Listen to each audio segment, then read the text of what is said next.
Sejak 1975, setiap generasi lahir lebih bodoh dari orang tuanya. Bukan karena gen, bukan karena keturunan, tapi karena sesuatu yang kita pilih sendiri. Dan kamu tepat berada di titik paling rendah dalam sejarah itu. Selama hampir 1 abad sebelumnya, polanya berlawanan. Setiap generasi lahir lebih cerdas, konsisten, di hampir seluruh dunia. Para ilmuwan menyebutnya Flynn Effect, grafik kognitif yang menanjak 100 tahun. Lalu, tepat di angkatan kelahiran 1975, grafik itu berhenti dan mulai jatuh. Bukti paling keras datang dari Norwegia. Jurnal PNAS 2018, Bratsberg dan Rogeberg, menganalisis tes kecerdasan wajib militer selama puluhan tahun. Hasilnya satu kalimat, skor IQ turun setiap dekade setelah 1975, dan ilmuwan sudah tahu penyebabnya. Yang paling signifikan dari temuan Bratsberg dan Rogeberg adalah bahwa penurunan ini terlihat di dalam keluarga yang sama. Adik yang lahir lebih belakangan memiliki skor lebih rendah daripada kakaknya, meski berbagi gen dan orang tua yang sama, sehingga penyebabnya bukan faktor genetik, melainkan lingkungan. Pola yang sama kemudian ditemukan di Denmark, Finlandia, Prancis, Jerman, Belanda, dan Inggris. Ini bukan anomali satu negara, melainkan tren yang berlaku di seluruh dunia maju, yang memunculkan pertanyaan sentral. Apa yang berubah di lingkungan generasi yang justru tumbuh dengan teknologi paling canggih dalam sejarah? Pada November 2024, majalah The Atlantic menerbitkan artikel berjudul The Elite College Students Who Can Read Books. Sebuah laporan yang bersumber dari pengakuan Nicholas Dames, profesor sastra Universitas Columbia yang telah mengajar sejak 1998, bahwa mahasiswanya kini kewalahan menyelesaikan satu buku utuh. Ini bukan mahasiswa rata-rata. Ini mahasiswa di salah satu universitas paling kompetitif di dunia. Salah satu dari mereka mengaku bahwa sepanjang masa SMA, ia belum pernah sekalipun diminta menyelesaikan satu buku penuh. Sehingga para profesor terpaksa memecah buku menjadi potongan-potongan kecil agar materi bisa dicerna. Data PISA 2022 dari OECD, tes internasional yang mengukur kemampuan membaca anak usia 15 tahun, mencatat skor literasi Indonesia jatuh ke angka 359, turun dari 371 pada 2018, menjadikannya skor terendah sepanjang sejarah Indonesia mengikuti program penilaian tersebut.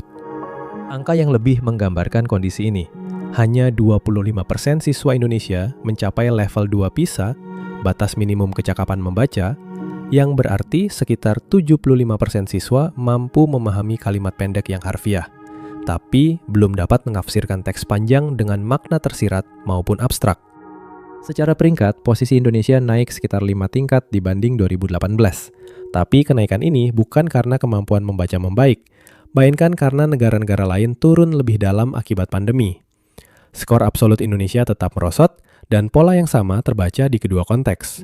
Kampus elit Amerika maupun sekolah-sekolah Indonesia menunjuk ke arah yang sama. Ekosistem teknologi kita dirancang untuk menghilangkan satu hal secara sistematis, momen berjuang.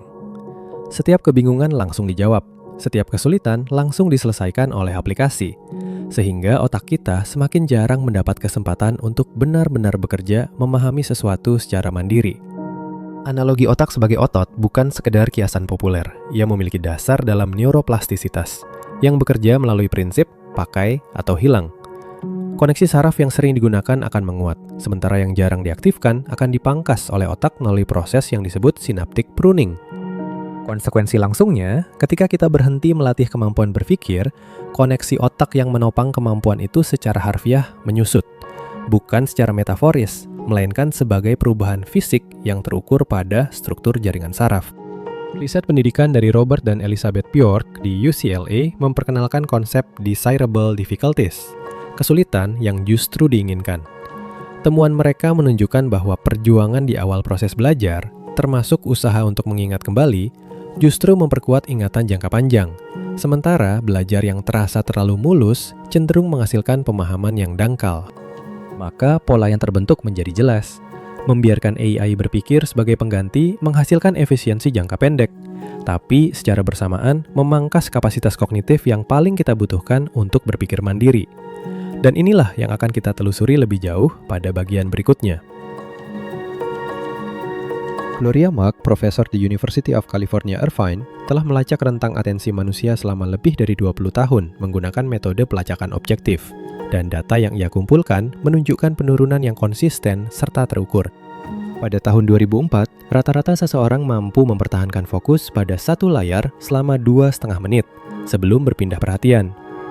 Pada 2012, angka itu turun menjadi 75 detik, dan pada 2020, hanya tersisa 47 detik. Penurunan ini terhubung langsung dengan cara algoritma media sosial bekerja. Riset Ken Berridge menunjukkan bahwa dopamin bukan hormon kesenangan, melainkan hormon keinginan. Ia mendorong perilaku mencari, bukan menikmati. Setiap notifikasi dan setiap konten pendek memberikan tetesan dopamin yang mendorong pengguliran layar berlanjut. Studi pencitraan otak bahkan menunjukkan bahwa penggunaan media sosial yang bermasalah mengaktifkan area otak yang sama dengan yang aktif pada kecanduan zat. Mesin kedua bekerja di ranah yang berbeda.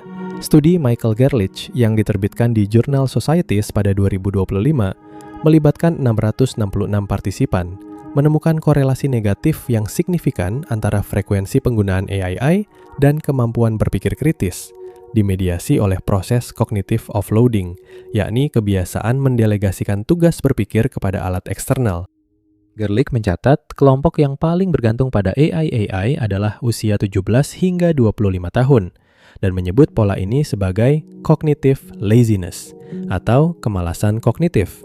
Temuan ini diperkuat oleh studi MIT Media Lab bertajuk Your Brain on ChatGPT, yang memantau 54 partisipan menulis esai, sebagian dengan ChatGPT, sebagian dengan Google, sebagian tanpa alat, menggunakan EEG di 32 area otak. Kelompok pengguna AI menunjukkan keterlibatan otak paling rendah secara konsisten, di level saraf, bahasa, maupun perilaku. Studi ketiga dari Microsoft dan Carnegie Mellon University melibatkan 319 pekerja pengetahuan, mengonfirmasi bahwa meskipun AI meningkatkan produktivitas, ia secara bersamaan menurunkan upaya berpikir kritis, dan semakin tinggi kepercayaan seseorang pada AI, semakin sedikit ia berpikir kritis secara mandiri. Ketiga studi ini membentuk sebuah pola yang saling mengunci. Algoritma memperpendek rentang fokus yang pendek mendorong ketergantungan pada ringkasan AI. Ketergantungan pada AI menurunkan kemampuan berpikir kritis, dan kemampuan berpikir kritis yang melemah membuat fokus semakin sulit dipertahankan. Sebuah lingkaran umpan balik yang kini didukung data dari 3 lembaga riset independen. Penting untuk dicatat bahwa Gerlich sendiri, peneliti yang mengidentifikasi dampak negatif ketergantungan kognitif tadi, menegaskan bahwa AI tidak inheren merugikan. Dampaknya ditentukan sepenuhnya oleh cara penggunaannya. Dari situ, kita bisa membedakan 2 pola penggunaan yang berlawanan. Pola pertama menempatkan AI sebagai pengungkit kognitif. Pengguna secara aktif meminta AI mengkritik argumen, mengidentifikasi kelemahan logika, atau menyodorkan sudut pandang alternatif yang belum dipertimbangkan. Sehingga AI berfungsi sebagai lawan tanding untuk mempertajam pikiran. Pola kedua menempatkan AI sebagai pengganti proses berpikir. Pengguna mendelegasikan seluruh tugas lalu menerima hasilnya tanpa verifikasi. Dan studi Microsoft dan Carnegie Mellon yang telah dibahas sebelumnya membuktikan perbedaan ini secara empiris. Pengguna yang memverifikasi dan mempertanyakan jawaban AI mempertahankan kemampuan berpikir kritis mereka. Sementara yang menerimanya tanpa evaluasi mengalami penurunan kapasitas tersebut. Implikasi ekonominya langsung, jika AI dapat menjalankan seluruh fungsi pola kedua, maka pekerja yang beroperasi dalam pola itu kehilangan nilai diferensial mereka dan menjadi mudah digantikan oleh sistem yang sama, sementara nilai manusia bergeser ke kapasitas yang belum dapat direplikasi AI, penilaian kontekstual, tanggung jawab, dan kemampuan merumuskan pertanyaan yang tepat. Penurunan kemampuan konsentrasi dan membaca mendalam bukan berarti generasi ini secara mutlak mengalami kemunduran kognitif. Otak manusia sedang menjalani proses rekonfigurasi. Ia beradaptasi pada lingkungan yang menuntutnya untuk bekerja dengan cara berbeda. Penelitian kognitif mencatat sejumlah keunggulan nyata pada Gen Z. Fleksibilitas kognitif yang tinggi, kemampuan berpindah konteks dengan cepat, serta kapasitas menyaring banjir informasi dalam volume yang jauh melampaui generasi sebelumnya. Sebuah pertukaran antara kedalaman dan kecepatan pemrosesan. Di sini terdapat satu kasus yang relevan untuk diuji. Klaim yang sangat luas beredar menyatakan bahwa otak manusia memproses informasi visual 60.000 kali lebih cepat daripada teks. Angka yang terdengar meyakinkan dan dikutip jutaan kali di internet hingga terdengar seperti fakta ilmiah. Tapi ketika asal-usul angka itu ditelusuri, tidak ditemukan satupun sumber ilmiah. Angka 60.000 kali berasal dari materi presentasi perusahaan 3M pada tahun 1990-an yang menyebut penelitian perilaku, tanpa mencantumkan referensi apapun. Riset yang sebenarnya memperkirakan visual diproses sekitar 6 hingga 600 kali lebih cepat dari teks, bukan 60.000. Fakta yang dapat diverifikasi sudah cukup kuat tanpa angka yang dikarang. Riset MIT mengonfirmasi otak mengenali sebuah gambar hanya dalam 13 milidetik, dan gambar memang lebih mudah diingat daripada teks. Fenomena yang dalam literatur psikologi kognitif disebut picture superiority effect. Mekanisme adaptasi otak Gen Z dan keterbatasan yang menyertainya akan kita urai lebih jauh pada bagian berikutnya. Disinilah fakta dari studi Norwegia itu membuka ruang optimisme yang tak terduga. Penurunan IQ yang terukur dalam riset tersebut disebabkan oleh faktor lingkungan, bukan oleh perubahan genetik. Dan itu berarti kondisi ini secara prinsip dapat dibalikan jika lingkungannya berubah. Masalah utamanya bukan pada kapasitas manusia, melainkan pada ekosistem industri teknologi yang memang dirancang secara eksplisit untuk menyedot perhatian. Aplikasi-aplikasi di perangkat kita dibangun oleh tim insinyur terbaik dunia dengan satu tujuan tunggal, merebut waktu dan atensi penggunanya.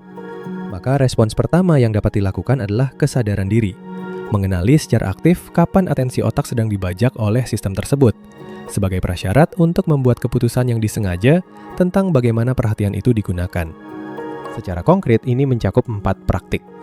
Membaca satu artikel atau satu bab panjang hingga selesai tanpa membuka perangkat, menyelesaikan satu masalah tanpa bantuan AI terlebih dahulu sebelum memverifikasi hasilnya, sesekali bepergian tanpa Google Maps agar otak membangun peta spasial sendiri, dan memakai AI sebagai alat tantangan berpikir, bukan pengganti proses berpikir.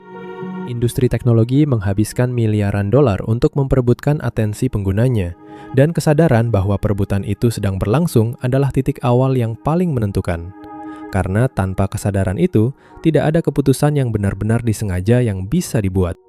Generasi ini mungkin yang pertama dalam sejarah modern yang tumbuh dengan kapasitas kognitif lebih rendah dari generasi sebelumnya.